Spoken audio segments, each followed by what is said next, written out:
여러분 안녕하십니까? 한기대 박승철 교수입니다. 이번 시간에는 네트워크의 가운데 부분, 그래서 네트워크의 핵심에 해당되는 가운데 부분을 보통 이렇게 네트워크의 코어라고 그러는데, 코어. 또 뭐 어떤 경우에는 코어 네트워크 이렇게 표현을 하는데, 그 네트워크 코어, 그러니까 인터넷의 코어 파트, 코어 부분이 어떻게 구성이 되고 어떻게 동작하는지에 대해서 공부를 해보겠습니다.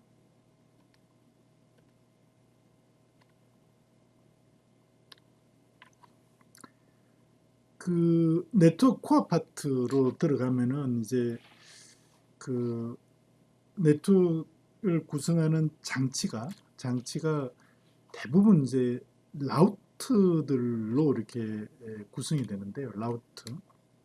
그러니까 패킷 스위치의 일종인데 라우트들로 구성되는데, 이 라우트를 아주 고속의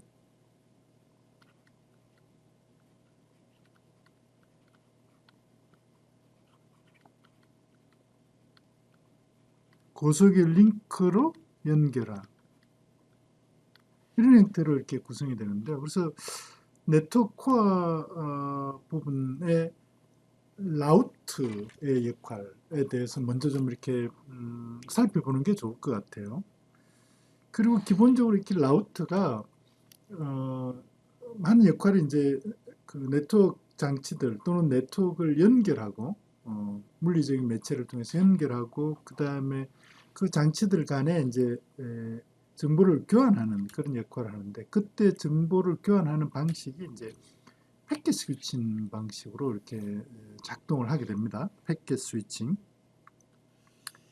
이 패킷 스위칭에 대해서 이해를 하는 것이 코어 네트워크, 인터넷의 코어 부분이 어떻게 동작하는지를 이해하는 데 상당히 이렇게 이제 중요한 그런 부분이 되는 거죠.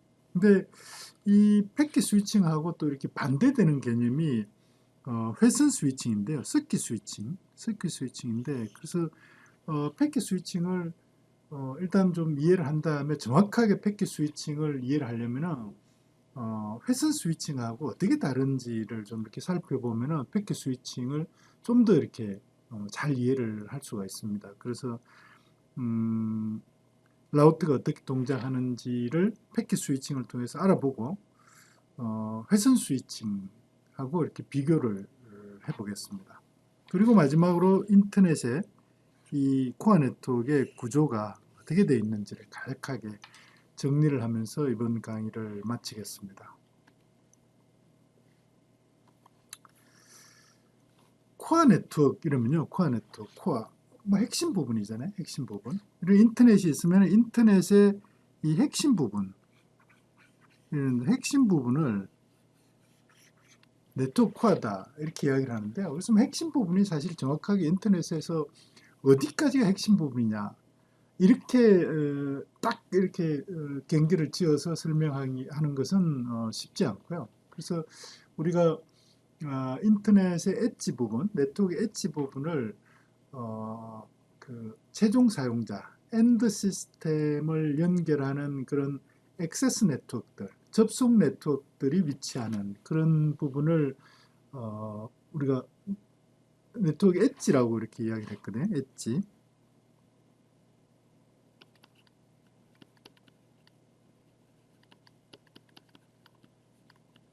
엣지가 액세스 네트워크들을 엣지라고 이렇게 제가 설명을 드렸었는데, 그래서 코어 네트워크 이렇게 하면 네트워크 코어 이러면은 액세스 네트워크들을 서로 연결하기 위한 그런 네트워크 부분을 네트워크 코어다 이렇게 이해를 하시면 될 것 같아요. 그래서 이 네트워크 코어를 한 문장으로 이렇게 정리를 해보면은 이 액세스 네트워크들, 접속 네트워크들을 연결하기 위한 네트워크인데요. 그런 네트워크가 이제 하나만 존재하는 것은 아니고 ISP들, 인터넷 서비스 제공하는 그런 회사들 ISP라고 부른다고 제가 말씀을 드렸는데 이런 ISP들이 운영하는 광역에 어떤 경우에는 이제 전 세계를 커버하는 그런 아주 넓은 범위를 커버하는 그런 네트워크일 수도 있고요. 우리나라 전체를 커버하는 네트워크일 수도 있고 또 뭐 일부 지역만 커버하는 그런 네트워크일 수도 있겠죠. ISP에 따라서 그런 네트워크들의 조합을 네트워크 코어다 이렇게 이야기를 할 수 있고요. 그 네트워크 코어의 가장자리 부분에 이제 액세스 네트워크들이 쭉 연결되고 그 액세스 네트워크의 최종 사용자 장치들이 호스트들이 이렇게 연결되는 이런 구조다 이렇게 보시면 될 것 같아요. 그래서 이 그 네트워크 코어 부분은 아주 속도가 빠른 전송 속도가 아주 빠른 광케이블들을 사용해서 아주 전송 속도가 빠른 그런 고속의 링크들을 상호 이렇게 연결을 한 그런 네트워크이다 이렇게 볼 수 있는데 그때 이 고속의 링크를 연결하는 그런 장치들을 라우트다 이렇게 이야기를 합니다. 라우트다 이렇게 이야기를 하는데 그래서 네트워크 코어 부분은 이 라우트들이 아주 고속의 링크로 그물망처럼 그렇게 연결되어 있는 메시 오브 라우트다. 메시 오브 라우터스 이렇게 이제 볼 수가 있는 거죠. 그러니까 아주 고속의 링크들이 라우터들로 연결된 거예요. 예를 들면은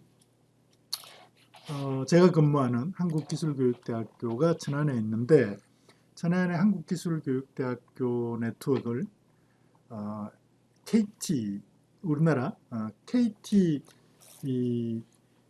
KT ISP 네트워크의 천안 전화구에 이렇게 이제 아주 고속의 링크로 기가빗 링크로 이렇게 연결하고요. 그 다음에 그 KT ISP 네트워크는 또 천안 전화구에 있는 라우터가 대전하고도 연결돼 있고 서울로도 연결돼 있고 홍천으로도 연결돼 있고 뭐 대구로도 연결돼 있고 다 이렇게 연결돼 있겠죠. 그러면 서울에 어떤 전화구가 가면 그게 또 라우터가 있고 거기에서 보면 서울의 각 또 이렇게 지역별로 네트워크들을 연결하기 위해서 고속의 링크로 이렇게 이제 연결이 되어 있는 거죠. 그 링크의 끝에 가면 또 라우터가 있고 그 라우터는 또 다른 라우터하고 고속으로 이렇게 연결되어 있고 또 어떤 전화구에서는 그 해외로 나가는 아주 고속의 링크랑 또 이렇게 연결이 되어 있는 이런 구조로 되어 있다는 거죠. 그리고 그 고속의 링크가 라우터들로 이렇게 구성되어 있고요. 그리고 이제 KT만 그런 어떤 네트워크를 구성하고 있는 것이 아니고 SK 브로드밴드도 유사한 형태의 그런 그 코어 네트워크를 유지를 하고 있고 뭐 LG U+도 유지를 하고 있고요. 또 어떤 ISP들은 뭐 특정한 지역에서만 그런 어떤 네트워크를 갖다 구축하고 운영한 그런 이제 ISP들도 존재를 한다는 거죠. 그래서 이런 액세스 네트워크들이 있잖아요. 여기 이제 액세스 네트워크가 있으면은 이게 이제 하나의 액세스 네트워크이다 이렇게 보면요.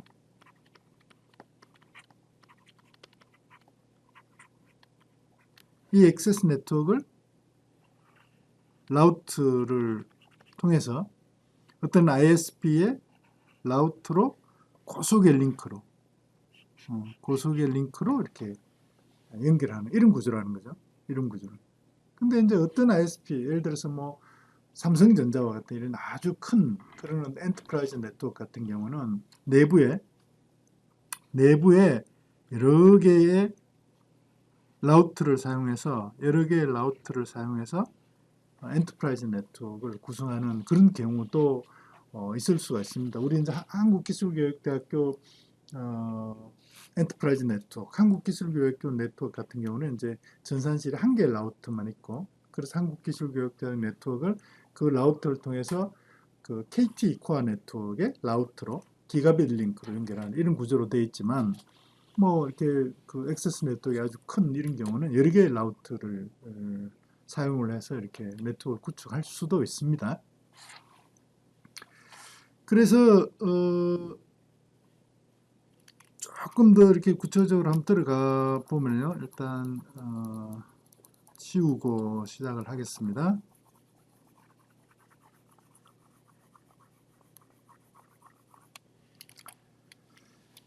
어떤 액세스 네트워크에 연결되어 있는 어떤 이 예를 들어서 액세스 네트워크 여기에 연결되어 있는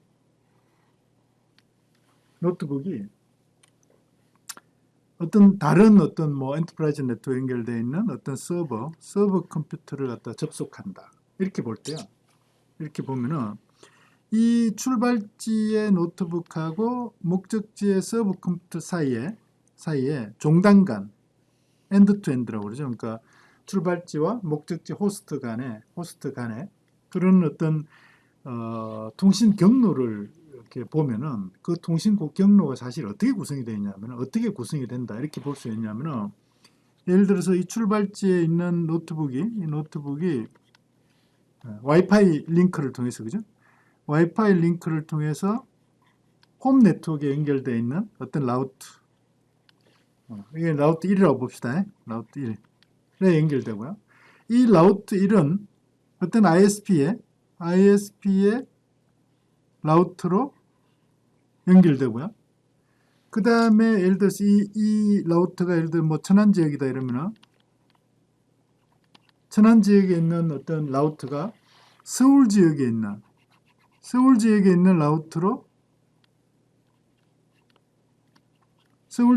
라우트로 연결이 되고 서울 지역에 있는 라우트가 어떤 회사의 어떤 본사 라우트로 이렇게 연결이 되고요. 본사 라우트로 연결되고 여기 보면 라우트 2, 라우트 3, 본사 라우트 4, 그 다음에 어떤 뭐 저기 대구지사라고 볼까요? 여기가 대구지사라고 보면은 대구지사의 라우트 5로 연결되고 이 대구지사에 연결되어 있는 목적지 서버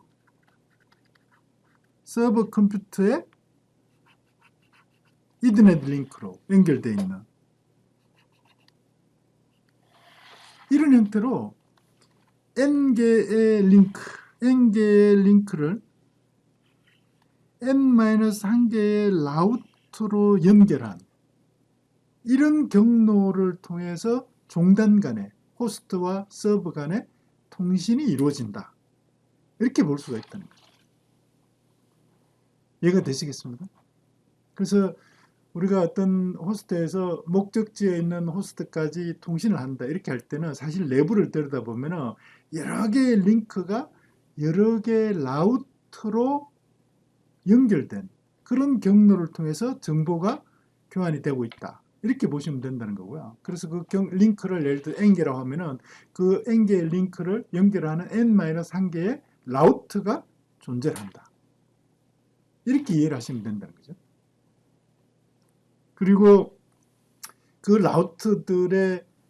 라우트들이 고속의 링크로 그물망처럼 그렇게 연결되어 있는 네트워크가 인터넷의 코어 부분을 형성하고 있다. 이렇게 이해를 하시면 됩니다. 잘 이해를 했으면 좋겠습니다. 그래서 이 네트워크 코어를 이해하려고 그러면 사실 이렇게 라우트를 좀 이해를 해야 된다는 거죠. 라우트가 무엇인가?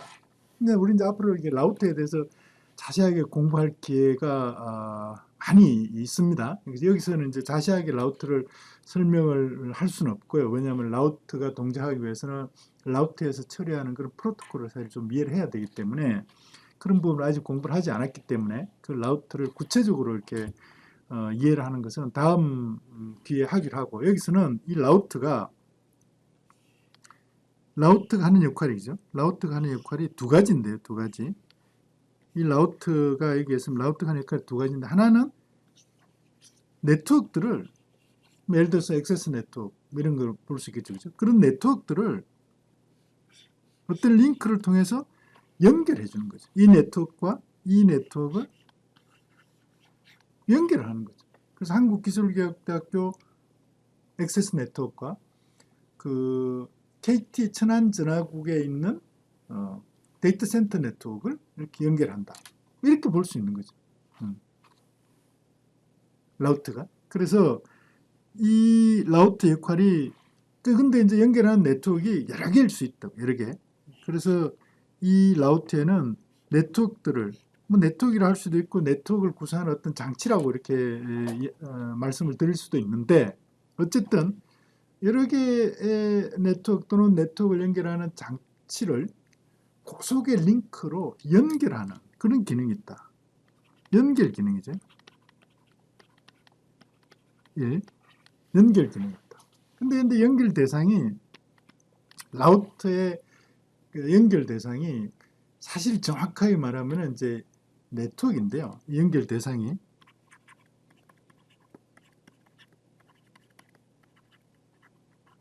네트워크가 되는데 이 연결 대상의 네트워크가 어떤 의미인가 하는 거는 이제 나중에 우리가 라우터를 구체적으로 공부할 때 이렇게 좀 보기로 하겠습니다. 그리고 두 번째, 라우터를 통해서 여러 개의 링크가 그러니까 서로 이렇게 연결되는 그런 구조겠죠. 그죠? 그러면은 어떤 패킷이 말이죠. 어떤 정보가, 정보가 라우터로 입력이 되면은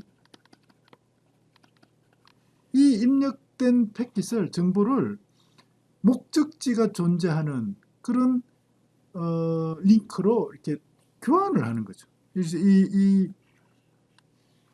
그 패킷을 수신하면은 수신된 패킷을 이렇게 목적지가 존재하는 링크로 이렇게 교환을 하는 거죠. 교환.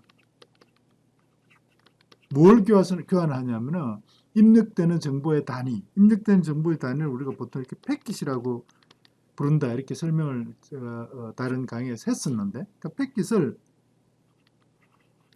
교환하는 거죠. 이 라우터의 그림에서는 제가 이렇게 패킷이라고 쓰지 않고 이더넷 프레임, IP 데이터그램 이렇게 조금 구체적으로 썼는데요.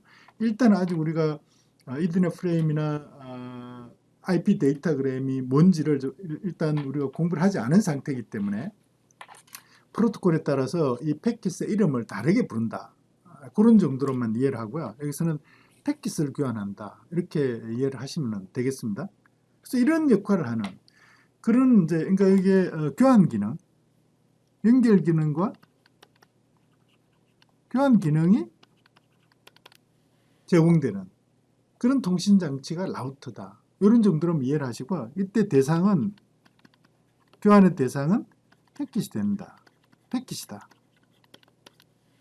이렇게 이해를 하고 이렇게 넘어가시면 될 것 같고 조금 이따 이제 이 라우터 구조에서 그러면은 교환을 하기 위해서 그 교환을 하는데 필요한 그런 자료 구조를 이제 유지를 하게 되는데 그 자료 구조를 라우팅 테이블이라고 하는데 이 라우팅 테이블에 대해서는 조금 이따가 제가 다시 한번 설명드릴 기회가 있을 겁니다. 그래서 이 라우터는 네트워크들을 연결하는 링크를 통해서 고속의 링크를 통해서 연결하는 기능과 그 다음에 링크들 간에 패킷을 교환하는 그런 역할을 한다. 이렇게 이해를 하시면 되겠습니다. 그래서 이게 이제 교환을 한다. 이렇게 지금 라우터가 뭔가를 교환한다. 이렇게 교환의 대상이 패킷이라고 그랬잖아요. 패킷. 패킷을 교환한다. 그래서 통칭해서 일반적으로 이야기할 때 이제 그 라우터를 일종의 패킷 스위치다. 왜냐하면 패킷을 교환하는 장치니까 그죠? 패킷 스위치다. 이렇게 이야기를 하는데요. 그 패킷 스위칭이라는 게 무엇인가를 좀 이해를 해야 되거든요. 라우터가 어떻게 동작하는지를 이해를 하려면 패킷을 교환한다. 패킷 스위칭이 뭔가? 패킷 스위치가 뭔가를 좀 이해를 해야 된다는 거죠. 그래서 일단 여기서는 패킷 스위치가 교환하는 단위는 데이터 단위는 패킷이다 이렇게 보고요. 전송 장치 간에 전달되는 정보의 단위, 정보의 단위. 뭐 정보의 단위의 종류는 이제 여러 가지가 있을 수 있습니다. 근데 이제 통칭해서 일단 패킷이라고 이렇게 부른다 이렇게 이해를 하고 넘어가시면 되겠습니다. 그래서 이 패킷을 만들 때 말이죠. 이 라우터에서 교환하는 그 패킷의 크기를 정할 때 우리가 이제 사용자 장치에서 최종적으로 이렇게 전송하는 그런 어떤 정보의 크기는 어떤 서비스인가에 따라서 정보의 크기가 다 다르고요. 어떤 경우는 정보의 크기가 어마어마하게 큰 경우도 있죠. 예를 들어서 뭐 영화를 하나 다운로드한다. 이러면 뭐 그 파일의 크기가 100메가, 뭐 1기가 뭐 이렇게 될 수도 있는 거잖아요. 몇 기가 될 수도 있고 그렇잖아요, 그죠? 근데 그 라우터에서 수십 기가가 되는 그런 어떤 정보를 어떤 사용자가 전송을 한다. 이렇게 보면은 상당히 오랜 시간 동안 점유를 하고 있어야 되는 거죠, 그 라우터. 근데 이제 어떤 경우는 사용자들이 아주 이렇게 그 작은 어떤 정보를 전달, SNS 같은 경우는 아주 작은 정보를 전달해야 되는 이런 경우도 많이 있잖아요. 그러면은 사실 어떤 사용자 하나가 라우터를 갖다 수십 기가의 파일을 전송하기 위해서 라우터를 딱 이렇게 점유하고 있으면, 어떤 링크를 점유하고 있으면 조그마한 어떤 그런 정보를 전달하는 그런 사용자가 그 큰 파일이 다 전송이 될 때까지 기다려야 되는 거죠. 그죠? 그렇잖아요. 그래서 이 그 어떤 링크를, 라우트를 이렇게 좀 더 공정하고 또 뭐 이렇게 작은 어떤 정보를 좀 효과적으로 이렇게 전달하기 위해서 이 좀 더 이렇게 공정한 그런 어떤 전송을 보장하기 위해서, 예를 들어 긴 메시지가 있으면은 이 긴 메시지를 아주 이렇게 작은 단위로 이렇게 잘라서 패킷으로 만들어서 이렇게 이제 교환을 하게 됩니다.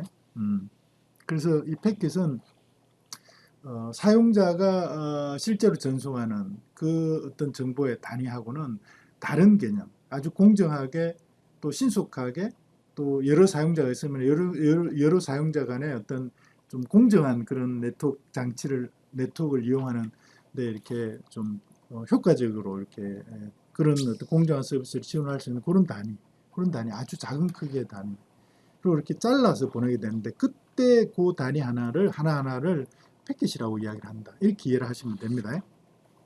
그래서 이 패킷 스위치다 이러면은 입력 링크와 출력 링크 간에, 예를 들어서 이런 라우터가 있다 그러면 여기가 이제 입력 링크가 되는 거죠. 여기 이 링크가 다른 그림으로 한번 볼까요? 이 링크가 입력 링크가 되고, 이 링크가, 그죠? 그 다음에 이 링크가 출력 링크가 된다. 이렇게 보시면 되는 거죠. 그래서 입력 링크와 출력 링크 간에 패킷 단위로 이렇게 교환하는 그런 장치가 패킷 스위치다. 이렇게 보시면 되고요. 이 패킷 스위치의 종류가 링크 계층에서 동작하는 L2 스위치, 보통 L2 스위치는 액세스 네트워크에서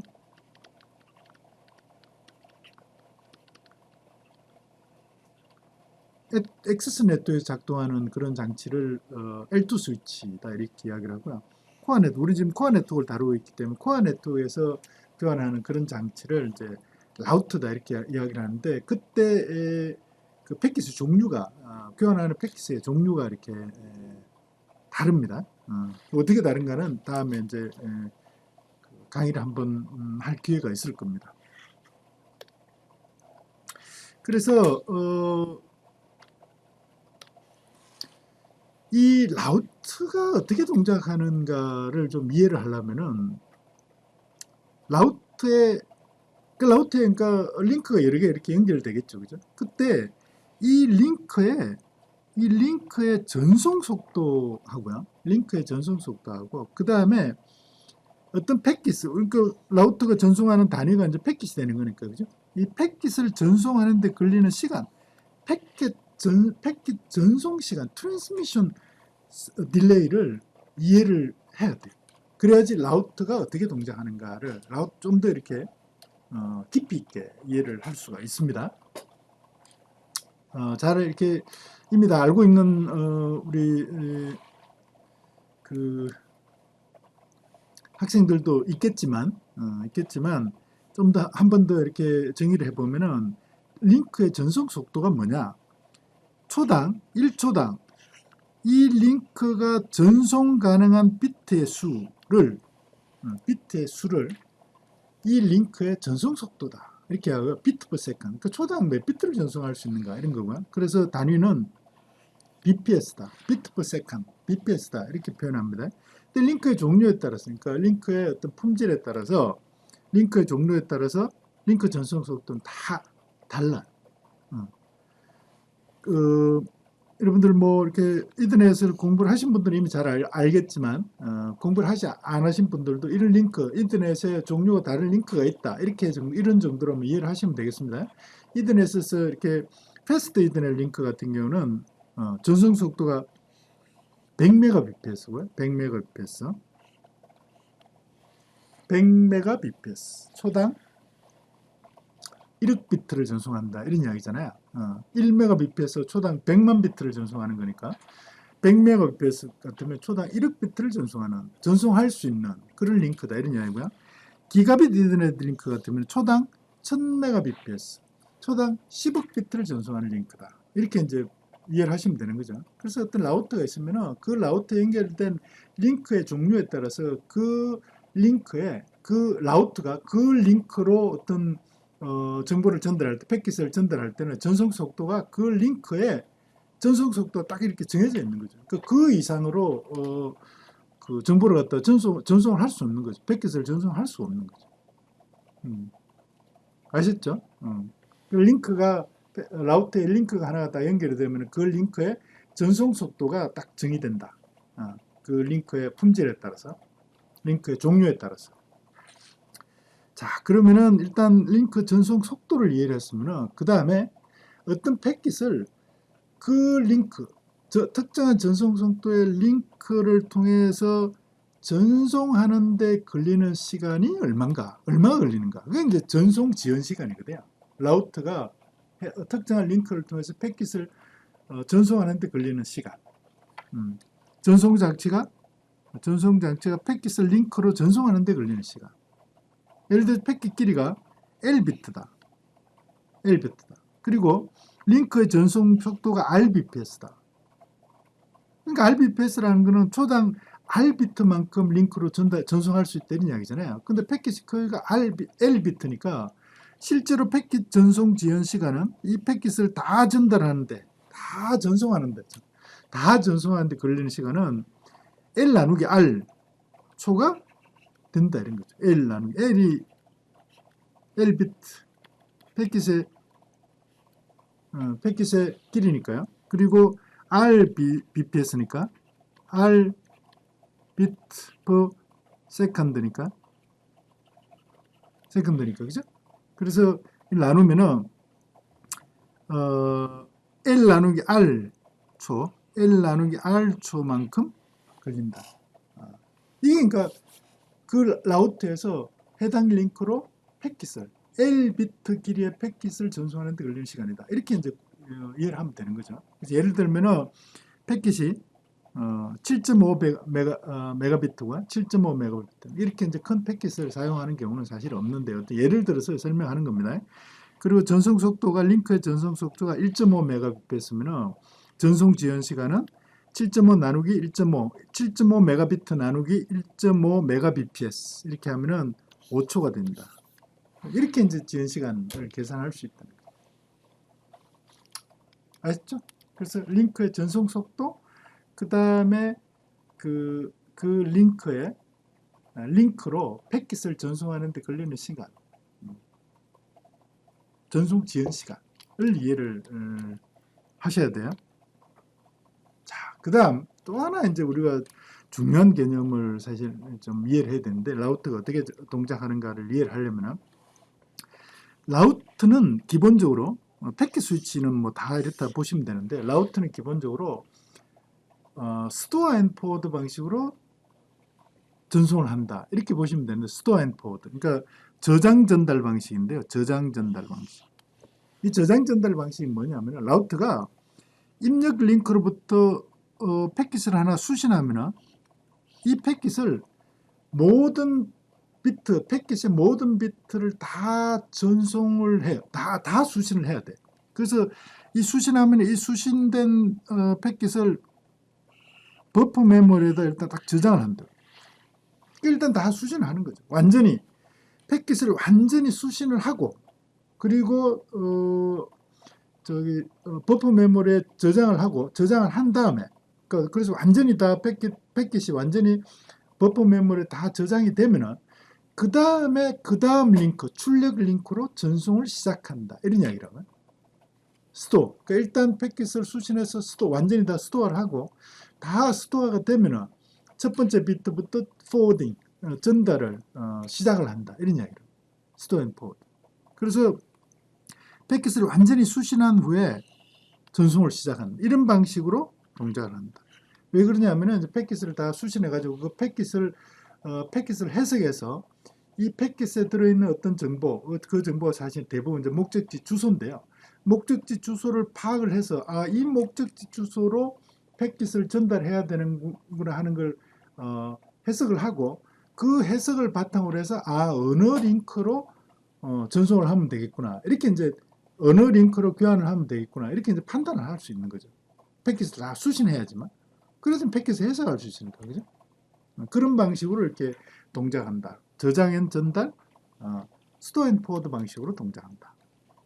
그래서 이 패킷의 전송 지연 시간이 있잖아요. 전송 지연 시간이 출발지에서만 전송 지연 시간이 발생하는 게 아니고 각 여러 개의 라우트를 이제 거쳐간다고 그랬잖아요. 출발지에서 목적지까지 가는 경로상에 여러 개의 라우트가 존재한다 이렇게 이야기를 했는데 각 라우트에서 일단 받아가지고 각 라우트에서 또 전송을 해야 되잖아요. 저장한 다음에 다시 전송을 해야 되기 때문에 출발지와 각 라우트에서 전송 지연 시간이 발생할 수밖에 없다 이런 이야기를. 자, 잘 이해를 하셔야 됩니다.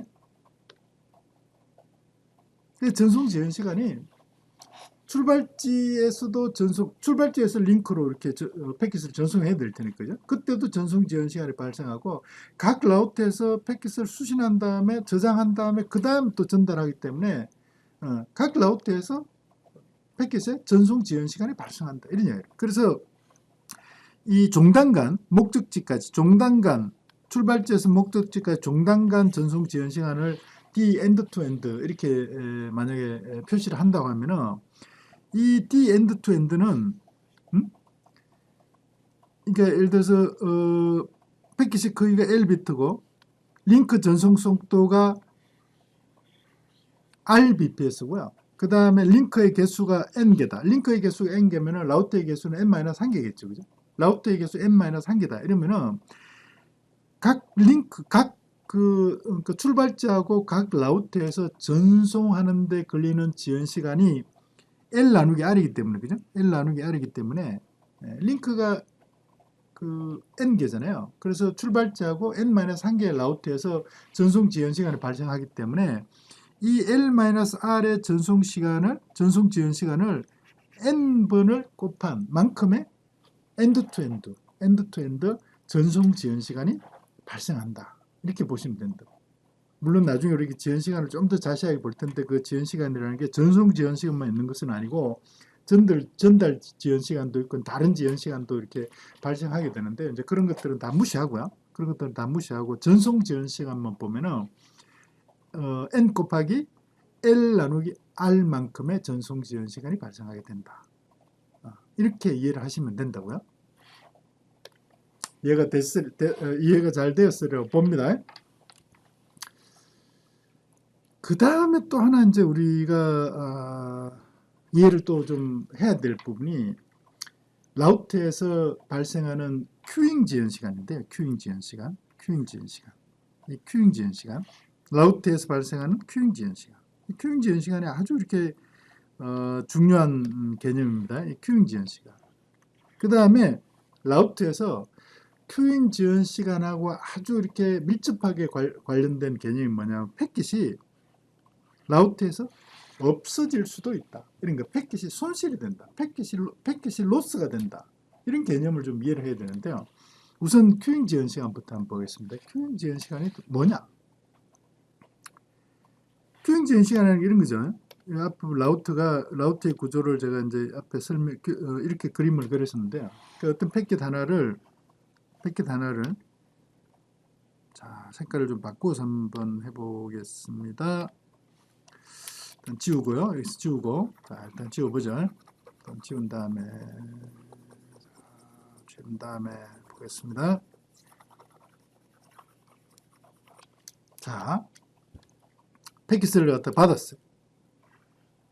그래서 저장한 다음에 해석을 해보니까 이 패킷은 이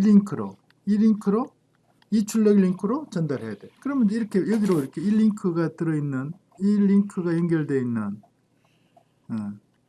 그런 인터페이스 카드로 이렇게 이제 교환을 하는 거죠. 이렇게 교환한다. 근데 이 교환하고 난 다음에 여기서 들어오는 패킷, 이 입력 링크에서 들어오는 패킷도 보니까 여기로 교환을 해야 돼. 여기에 입력된 패킷도 보니까 이 링크로 교환해야 돼. 이런 경우는 얼마든지 많이 생길 수 있다고. 예를 들어서 이 링크에 있는 여기에 있는 어떤 서버가 서버에 트래픽이 많이 몰리는 경우, 이런 경우 얼마든지 뭐 그런 현상이 발생할 수 있는 거죠. 그럴 때 맞아. 이 링크의 전송 속도보다 이 링크가 처리할 수 있는 전송 속도보다 이 링크로 입력되는 이 링크로 교환되는 패킷의 양이 더 많아지면 어떻게 되는가 이런 거라고요. 더 많아지면 그럼 어떻게 되겠습니까? 당연히 여기에 이렇게 이 링크가 연결되어 있는 장치, 이런 링크가 연결되어 있는 장치를 보통 우리 이제 일반적으로 이야기할 때 이 링크가 연결되어 있는 장치를 네트워크 인터페이스 카드, NIC라고 보통 이야기하거든요. 네트워크 인터페이스 카드.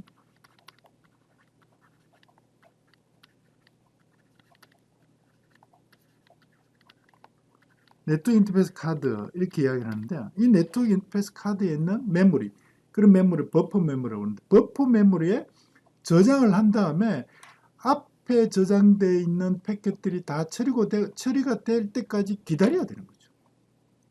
그래서 이때 이 NIC에 있는 이 버퍼 메모리, 그런 메모리 버퍼 메모리라고 이야기를 하고요. 이때 버퍼 메모리의 자료 구조를 보통 뭐라고 하냐면 P4Q를 씁니다. 여러분 이미 잘 아실 거라 봅니다.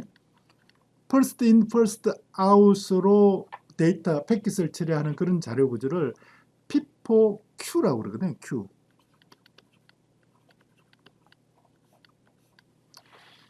First in, first, last in, first out 그런 어떤 자료 구조를 스택이라고 그러는 것처럼 이 first in, first out 방식으로 처리되는 그런 자료 구조를 Q라고 이야기를 한다고요. 잘 아시죠? 그래서 이 Q 자료 구조의 버퍼에서 내 차례가 올 때까지 기다려야 되는 거죠. 그런 방식으로 동작할 수밖에 없는 거죠. 당연한 거죠. 그거는. 그래서 이 큐잉 지연 시간이라는 게 뭐냐? 패킷 스위치의 출력 링크에 Q 버퍼 메모리에서 전송 전에 대기하는 시간을 큐잉 지연 시간이다. 이렇게 이야기를 한다는 거죠. 그래서 출력 링크의 전송 속도보다 많은 패킷 양이 해당 링크로 이렇게 교환될 때 이제 발생하는 그런 지연 시간을 큐잉 지연 시간이다. 이렇게 이야기를 하는 거죠. 큐잉 지연 시간. 그래서 트래픽이 많이 몰리면 많이 몰릴수록 거기서 대기해야 되는 그 큐 자료 구조에서 대기해야 되는 그런 큐잉 지연 시간이 많이 발생하겠죠. 그죠? 근데 뭐 트래픽이 몰리지 않는다. 그러면 큐잉 지연 시간이 발생하지 않는 거고. 그래서 큐잉 지연 시간은 네트워크의 혼잡 상황에 따라서 발생할 수도 있고 발생하지 않을 수도 있고 또 큐잉 지연 시간의 크기가 클 수도 있고 작아질 수도 있고 이런 이제 지연 시간에 이렇게 일을 하시면 되겠죠. 그죠? 그런데 문제는 말이죠. 이 큐잉 지연 시간이 발생하는 그 큐 자료 구조라는 게 사실 버퍼 메모리잖아요. 네트워크 인터페이스 카드의 메모리잖아요. 근데 메모리의 크기는 다 한정이 돼 있죠. 그죠? 메모리의 크기가 뭐 무한정 클 수가 없잖아요. 그죠? 그런데 예를 들어서 말이죠. 이 메모리의 크기는 말이죠. 메모리의 크기는 패킷을 한 40개 정도밖에 저장할 수가 없는 그런 정도의 크기의 버퍼 메모리에. 근데 입력되는 패킷은 50개가 동시에 들어왔어. 그러면은 이 중에 보면은 먼저 들어온 40개는 이게 큐 자료 구조에 버퍼에 저장이 될 수 있겠지만 나머지 나중에 들어온 10개는 저장될 공간이 없는 거잖아요. 아직 처리도 안 됐고. 그래서 버퍼가 비지도 않고. 근데 그 버퍼는 이미 꽉 찼고. 그럼 어떻게 되겠어? 그건 뭐 없어지는 거지. 그걸 어떻게 할 방법이 없잖아요. 그래서 이 패킷이 10개는 없어진다. 드랍이 된다. 그래서 패킷 스위치, 라우터 같은 이런 어떤 코어 네트워크에서 특정한 상황이 발생해서요. 그 출력 링크로 트래픽이 폭주하는 그런 현상이 발생하면 패킷이 버퍼 메모리에 저장될 공간을 찾지를 못해서 없어지는 그런 현상이 발생할 수 있다. 그런 현상을 뭐라고 하냐면 패킷이 손실된다. 패킷이 로스가 된다. 이렇게 이야기를 한다. 그래서 우리 인터넷이 코어 네트워크에 이제 라우터로 이렇게 구성이 되어 있고요. 그 라우터가 패킷 교환을 하기 때문에 인터넷상에서 링크상에서는 잘 전달이 됐어요. 이미 수신이 잘 됐는데 처리하기 위해서 링크에서 전송하기 위해서 대기해야 될 그런 공간이 부족해서 없어질 수 있다. 그러면 그렇게 없어지는 현상을 패킷 로스가 발생한다. 이렇게 이야기를 한다는 거죠. 아시겠죠? 오케이. 얼마든지 이런 현상이 발생할 수가 있습니다. 그래서 다시 한번 이 라우터의 구조를 다시 이렇게 보면은 이 라우터의 어떤 입력 패킷을 받아서 출력 링크로 이렇게 교환하는 이런 이제 역할을 하는 게 이렇게 라우터인데, 물론 기본적으로 그 전에 이제 링크들을 연결하는 이런 이제 기능을 하지만 그 연결된 링크를 통해서 입력되는 패킷을 출력 링크로 교환하는 역할을 하게 되는데, 그때 중요한 것은 뭐냐면 이 입력되는 이 패킷을 링크가 여러 개 있는데, 출력 링크가 여러 개 있는데요, 어디로 보내야 되는가를 이제 판단을 해야 되는 거죠. 판단. 그런 자료 구조를 뭐라고 이야기를 하냐면, 그런 자료 구조, 그런 정보가 들어있는 어느 링크로 교환할 건가 하는 정보가 들어있는 그런 자료 구조를 라우팅 테이블이라고 그러거든요. 라우팅 테이블. 또는 이제 포워딩 테이블, 전달 테이블 이렇게 이야기하는데, 포워딩 테이블이라고도 이야기를 하는데, 라우팅 테이블이라고 그러거든요. 그래서 이 라우팅 테이블을 효과적으로, 라우팅 테이블을 이제 라우터에서 효과적으로 만드는 게 상당히 이렇게 중요한 기능이라고요. 라우터의 기능. 왜냐하면 라우터에 연결되어 있는 뭐 링크가 무지 많거든요. 코어로 들어가면 들어갈수록 그 코어 라우터에서 연결되는 이런 뭐 링크가 엄청 많아진다고요. 그리고 그 링크를 통해서 전 세계 목적지가 뭐 얼마나 많겠어, 그죠? 그래서 모든 패킷, 목적지로 가는 패킷은 어느 링크로 가라, 이렇게 이제 다 교환을 해줘야 되기 때문에 그 교환 테이블을 만드는 그런 기능이 라우터에서 엄청나게 중요하고 엄청나게 시간도 많이 걸릴 수 있는, 그래서 아주 이렇게 효과적인 그런 이제 효과적으로 라우팅 테이블을 만드는 그런 이제 기능이 필요한 거죠. 그래서 그 라우팅 테이블을 자동으로 아주 효과적으로 이렇게 만들어주는 그런 이제 프로토콜을 사용하게 되는데, 그런 프로토콜을 라우팅 프로토콜이다. 그 라우팅 테이블을 자동으로 만들어주는 거죠. 자동으로 생성하는 그런 역할을 하는 프로토콜을 이제 라우팅 프로토콜이다, 이렇게 이야기를 하는데, 라우팅 프로토콜도 자세하게 우리가 한번 공부할 기회가 있습니다. 그때 가서 라우팅 테이블이 뭔가는 이제 그때 가서 보기로 하겠습니다. 그래서 라우팅 테이블이 그 라우팅 프로토콜이 라우팅 테이블을 자동으로 만들어주는 그런 프로토콜이다. 그런 정도로만 이해를 하고 넘어가도 되겠습니다. 자, 여기까지 제가 패킷 스위치로서의 라우터에 대해서 설명했는데요. 근데 이 패킷 스위치하고 대비되는 개념이 이 회선 스위치라는 거거든요. 회선 스위치, 서킷. 서킷이 뭐냐를 사실 또 이해를 하려고 그러면 이것도 좀 복잡한데, 일단은 서킷은 그냥 그 저속의 케이블이다, 이런 정도로만 이해를 해도 됩니다. 예를 들어서 뭐 전화선 같은 이런 거 있잖아요. 전화선 같은 이런 어떤 뭐 저속의 케이블, 그런 정도다, 이렇게 그런 정도로만 이해를 하셔도 됩니다. 그래서 이 회선을 스위칭한다는 거는 이 목적지 장치가 연결되어 있는 이 회선이 하나가 있으면요, 회선, 예를 들면 이게 전화선이다. 여기에 그러니까 전화기가 연결되어 있겠죠, 그죠? 전화기 연결되어 있으면 전화 교환기에서 이 전화선에 해당되는 회선을 이렇게 탁탁 연결해 주는 거죠. 이 스위치에서도 회선을 하나 연결해주고, 여기서도 회선을 하나 연결해주고, 이렇게. 그래서 목적지 전화기가 연결되어 있는 이 전화선하고 출발지에 있는 전화기에 연결된 이 전화선을 두 개를 교환기를 통해서 동일한 속도의 케이블로, 정확하게 말하면 케이블은 아닌데 케이블이 아닐 수도 있죠. 케이블일 수도 있고 아닐 수도 있는데 딱 연결한다. 그때 연결하는 단위를 회선, 서킷이라고 이야기를 한다. 이렇게 보시면 돼요. 그래서 이 그 그 회선 스위칭을 통해서 목적지까지 엔드 투 엔드로 회선이 하나가 딱 연결되면 그때는 동일한 전송 속도를 가진 하나의 케이블로 출발지와 목적지가 하나의 케이블로 연결된 효과와 동일한 그런 어떤 효과를 내는 그런 회선이 종단 간 회선이 연결이 된다. 이렇게 보시면 돼요. 이게 이제 이런 회선 스위칭을 하는 그 네트워크가 어떤 네트워크냐면은 전화망.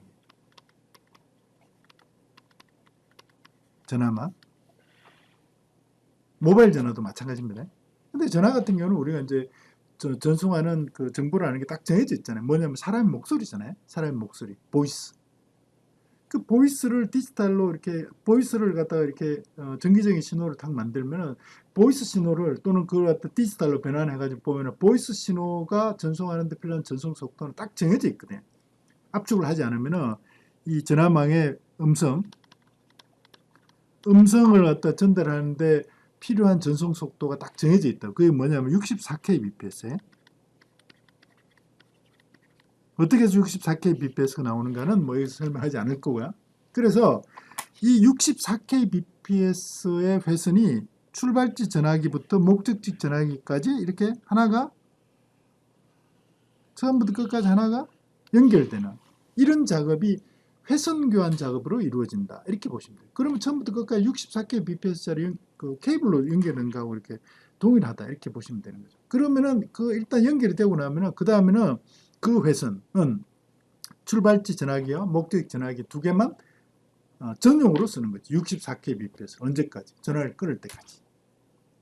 그래서 그 링크를 쉐어하지 않고요. 전용으로 쓰고 그러다 보니까 어떤 뭐 중간에서 이렇게 교환기가 어떤 패킷을 받아서 전달하고 이런 스토어 포워드 방식이 전혀 필요 없어요.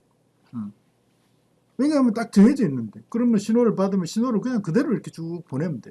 케이블에 그냥 케이블처럼 생각하면 되니까요. 패킷을 받아가지고 어디로 보내야지 이렇게 판단할 필요가 없다고요. 그래서 패킷을 받아서 그 패킷을 해석하고 이럴 필요가 없기 때문에 스토어 앤 포워드 방식으로 전달할 필요가 없는 거죠. 그 신호가 들어오면 비트가 들어오면 비트를 그대로 전달하면 되는 거죠. 신호가 들어오면 신호를 그대로 이렇게 전달하면 된다고. 해석할 필요가 없으니까 그죠? 스토어 앤 포워드 필요 없기 때문에 중간 스위치에서 트랜스미션 딜레이, 뭐 큐잉 딜레이 이런 게 전혀 발생하지 않는 거죠. 이런 게 전혀 필요가 없는 거죠. 트랜스미션 딜레이도 발생하지 않고 스토어 앤 포워드 그러니까 중간 스위치에서 출발지에서만 발생하지 중간 스위치에서 그런 것들은 발생하지 않는다. 이렇게 보시면 돼요. 그러니까 패킷 스위치하고 서킷 스위치가 많이 다르죠, 그죠? 그래서 패킷 스위치는 아주 일정한 전송 속도를 보장하고 아주 짧은 왜냐하면 뭐 중간 스위치에서 전송 지연 시간, 큐잉 지연 시간 이런 게 전혀 발생하지 않기 때문에 그래서 전화와 같이 아주 연속적으로 일정하게 어떤 음성 신호가 발생하고 그 다음에 실시간을 요하는 그런 이제 응용의 이 서킷 스위칭을 회선 스위칭을 사용한다 이렇게 보시면 되는데 문제는 그 회선 하나가 이렇게 딱 교환이 돼서 딱 연결이 되면은 그 사용자가 전용을 한다고요, 전용. 근데 이제 내가 사실은 뭐 예를 들어 데이터 전송 같은 게 뭐 웹서버 같은 거 이런 걸 접속했을 때 실제로 웹서버에서 데이터가 다운로드 되는 그런 시간은 전체 웹서버를 접속하는 시간에 비하면 사실 얼마 안 되잖아요. 10%도 아마 안 될 거예요, 그죠? 그런 어떤 데이터가 발생되지 않는 이런 구간에서는 회선을 내가 사실 쓰지 않는 거죠. 그러니까 회선이 이렇게 낭비되는 그런 문제가 있다. 이렇게 볼 수 있어서 그래서 데이터 통신에서는 이게 서킷 스위칭을 쓰면은 네트워크가 아주 사용률이 아주 이렇게 떨어질 수밖에 없는 거죠. 왜냐하면 쉬는 시간이 더 많으니까요. 그래서 예를 들어서 한번 봅시다. 예를 들어서 회선 스위칭에서 링크 전송 속도가 1Mbps인데 10명을 회선 스위칭으로 이렇게 연결한다. 이렇게 보면은 한 명당 뭐 이렇게 동일한 전송 속도를 갖다 이렇게 동일한 전송 속도의 회선을 갖다 이렇게 교환한다. 이렇게 보면 한 명당 1인당 100kbps. 그러니까 1Mbps가 1000kbps니까 그죠? 1인당 100kbps의 전용 회선이 할당이 된다. 이렇게 보시면 되는 거죠. 전용 회선이 할당이 된다. 그래서 통신이 끝날 때까지 100kbps를 그 사용자가 이렇게 이제 계속 사용할 수 있는 거죠. 대신 이제 100kbps 이상은 쓸 수가 없는 거죠. 근데 패킷 스위칭을 보면요. 링크 전송 속도가 1메가인데 예를 들어서 뭐 데이터 통신을 하는데 내가 전체 사용 시간 중에 한 10% 정도만 데이터 전송에 이렇게 쓰고 나머지는 갖다 이렇게 링크를 사용하지 않더라 이렇게 보자고요. 그리고 그 전체 사용 시간 중에 10%만 링크를 사용하더라. 그러면은 말이죠. 그러면은 35명의 사용자가 왜냐하면 10%만 이제 실제로 링크를 사용하기 때문에 35명의 사용자 중에 11명 이상이 동시에 링크를 사용할 확률을 계산해 보면 계산할 수 있는데 뭐 계산은 여기서 이렇게 설명을 드리지 않아도 될 것 같고요. 계산해 보면 11명 이상이 동시에 링크를 사용할 확률은 0.0004 그러니까 0.04%밖에 안 되는 거예요. 그러니까 99.94%는 99.94% 시간 동안은 10명 이내의 사용자가 이 1메가 링크를 사용한다 이런 이야기로. 그걸 다시 말하면 있잖아요. 다시 말하면 35명의 사용자가 있는데 35명의 사용자가 이 1메가bps 링크를 100K 이상의 속도로 왜냐하면 10명까지 사용하면 최소한 내가 이제 100kbps까지는 사용할 수 있잖아요. 그죠? 35명이 100kbps 이상의 속도로 이 1메가짜리 전송 속도 링크를 사용할 확률이 99.4%가 된다. 이런 이야기죠. 근데 뭐 10명까지의 사용할 확률이 99.4%인데 사실은 뭐 그 중에 보면은 1명, 2명, 3명, 4명 이렇게 사용할 확률도 상당히 높은 거죠. 왜냐하면 동시에 사용할 그러니까 실제 전체 사용 중에 실제로 이렇게 사용한 시간은 10%밖에 안 되기 때문에 35명 중에 그중에 어떤 때는 뭐 5명만 이렇게 동시에 사용할 수도 있고 어떤 때는 뭐 10명이 사용할 수도 있고 어떤 때는 9명, 어떤 면 1명이 쓸 수도 있는 그런 시간대가 있다는 거죠. 근데 11명 이상이 동시에 사용할 그런 확률은 0.04%밖에 안 된다. 그러니까 실제로 거의 대부분의 사용자가 100kbps 이상의 전송 속도를 사용하는데 35명이 써도 거의 대부분의 시간 동안 99.94%니까 그죠? 100kbps 이상의 전송 속도를 보장하기 때문에 예를 들어서 회선 스위칭을 쓰면은 10명밖에 100kbps 10명밖에 이렇게 못 쓰는데 이 패킷 스위칭을 쓰면 35명이 쓸 수 있는 거죠. 대신 35명이 100kbps 이하로 100kbps 미만의 전송 속도를 쓸 확률도 조금 있죠. 그거는 뭐 0.04%밖에 안 된다는. 그래서 불연속적인 동시에 발생하지 않는 연속해서 발생하지 않는 그런 어떤 데이터 통신망에서는 인터넷과 같은 데이터 통신망에서는 패킷 스위칭이 훨씬 효과적이기 때문에 라우터를 패킷 스위치, 서킷 스위칭이 아닌 패킷 스위치를 사용한다. 이렇게 보시면 되는 거죠. 그죠? 자, 극단적인 예를 한번 봅시다. 여기 링크가 1Mbps예요. 1Mbps. 근데 사실 이게 실제로 이렇게 동시에 사용하는 사용자 수는 이제 한 명밖에 없어. 한 명밖에 없어. 그럴 때 회선 스위칭 같은 경우로 이렇게 이 1Mbps 링크를 쓴다 이렇게 보면은 회선 스위칭 하기 때문에 지금 실제로 동시에 사용하는 링크를 사용하는 사용자는 한 명밖에 없지만 나한테 할당된 거는 100kbps밖에 없고 그 100kbps밖에 내가 못 쓰기 때문에 실제로 10메가짜리 파일을 100kbps 속도로밖에 전달할 수 없는 거죠. 그러면은 실제 전송 속도가 100초 정도 걸리죠. 그죠?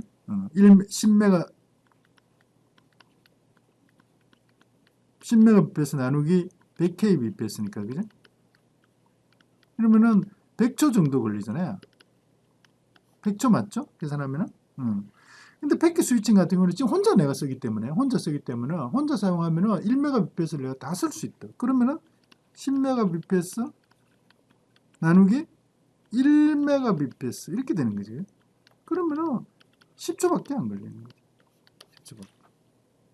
그래서 대부분의 시간은 사실은 이제 뭐 35명이 쓴다 하더라도 35명이 쓴다 하더라도 대부분의 시간은 동시에 사용하는 그런 링크를 사용하는 사용자 수가 몇 명 안 되기 때문에 그 몇 명이 1Mbps를 쓰기 때문에 100kbps보다도 훨씬 높은 전송 속도로 패킷을 전송할 수 있다. 이렇게 이제 설명할 수 있는 거죠. 그죠? 자, 이렇게 해서 네트워크 코어 부분에 대해서 이제 그 패킷 스위칭, 그다음 패킷 스위치의 한 종류인 라우트를 가지고 이렇게 이 코어 네트워크가 어떻게 동작하는가를 사실 제가 좀 어, 설명을 드렸는데, 그래서 이 인터넷의 코어 내부를 들여다보면 코어는 고속의 링크들이 패킷 스위치인 라우터들로 그물망처럼 연결되어 있는 그런 어떤 네트워크이다.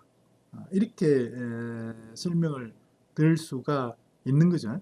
그리고 그 라우터들로 구성된 그물망처럼 네트워크가 구성되는데, 그 네트워크들을 운영하는 그런 이제 조직을 ISP라고 그러는데요. 그 조직이 운영하는 네트워크가 어떤 지역을 커버하는 그런 네트워크일 수도 있고, 전 세계를 커버하는 그런 티어 1 ISP들일 수도 있고요. 근데 구글처럼 하나의 회사지만 전 세계를 커버하는 그런 네트워크를 자체적으로 운영할 수도 있고, 이런 네트워크들이 라우트로 아주 그물망처럼 연결되어 있는 이런 네트워크가 인터넷의 코어 네트워크이다. 이렇게 보시면 되고요. 그 가장자리에 액세스 네트워크들이 이렇게 연결되어 있는, 액세스 네트워크들이 연결되어 있는